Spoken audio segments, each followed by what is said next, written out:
McLaren GT 2022 Long-Term Review.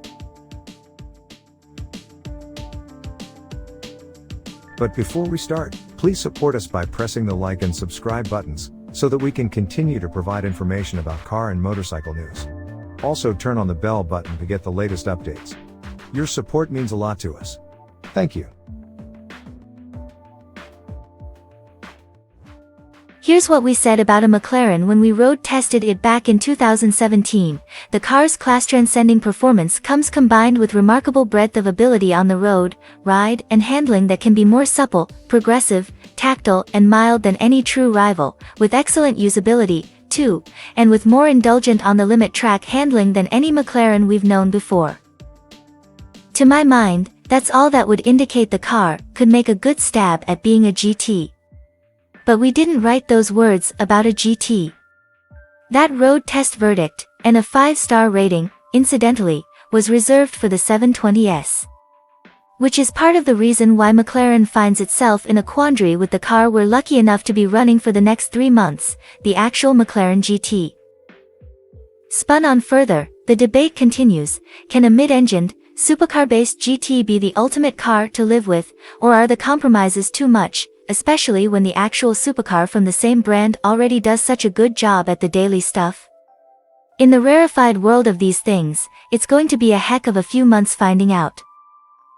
And to kick things off in suitably superlative style, we managed to line up our GT with a 720S to do a bit of back-to-back comparison, meeting at Millbrook Proving Ground. But more on that in a second. First, some details on the GT we will be running. The GT is built around McLaren's monocell carbon fiber tub, essentially an evolution of the 570S's without a roof section, as opposed to the monocage 2 of the 720S, but it does share the supercar's 4.0-liter V8 and electro-hydraulic power steering. Peak outputs are 612 brake horsepower and 465 pounds-ft, with 95% of the latter arriving at an unsupercar-like 3,000 RPM. Our GT is in Luxe trim. It's nigh-on identical to Pioneer trim, except it gets full leather instead of a leather and Alcantara mix, as befits the names, really. There's also the base, standard trim, but that has you make do with manual reach and rake adjustment. Think of the effort. As you will have already noticed, our car isn't in the most subtle of hues. This particular paint is called Belize Blue, and it's certainly doing its bit to attract all sorts of phone camera attention on the UK's motorways.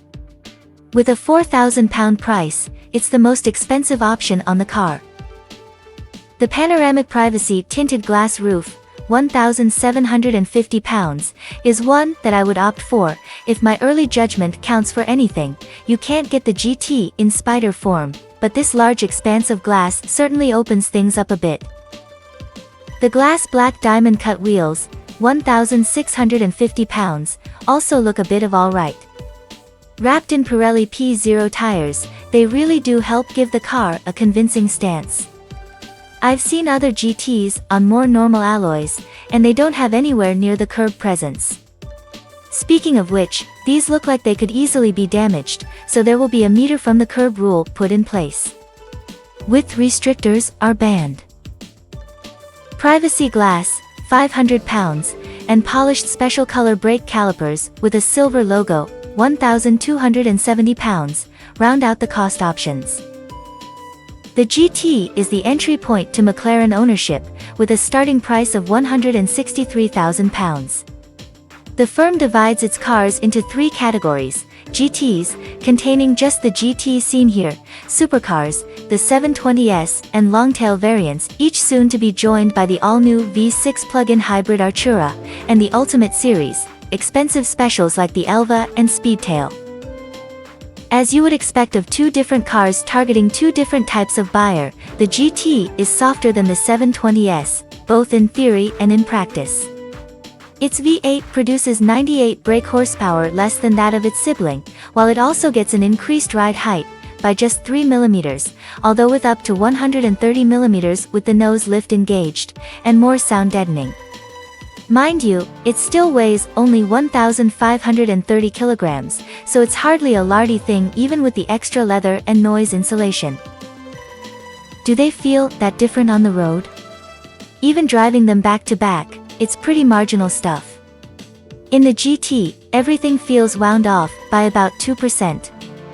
The car still rotates around you and is incredibly precise in its major controls, all hail electro-hydraulic power steering, but it's lacking that last element of enveloping sportiness. The steering doesn't tuck the front tires into a corner with quite as much bite. At the moment, with slippery roads around, I'm grateful for that. The steering is plenty sharp enough as it is for road use, with the nose hunting out apexes just on the acceptable side of aggressive. So far, then, it's doing the cross-country thing very well. As a GT and for my mammoth commute from the Midlands to Middlesex? Well, finding that out will come soon enough. What a chore it's going to be. Second opinion. My issue with the GT has never been its handling balance or the character of its steering, nor anything else that matters when you're simply in the moment, enjoying the drive. It does those things well. It's the GT brief that undoes it, because despite the name and brochure bump, this is still a mid-engine supercar, with all the associated joys and frustrations. How long before Pier's tires of the dihedral doors, or the iffy over-the-shoulder visibility and wonders why you wouldn't just buy an Artura or, more temptingly, a used 720S?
Thanks for watching.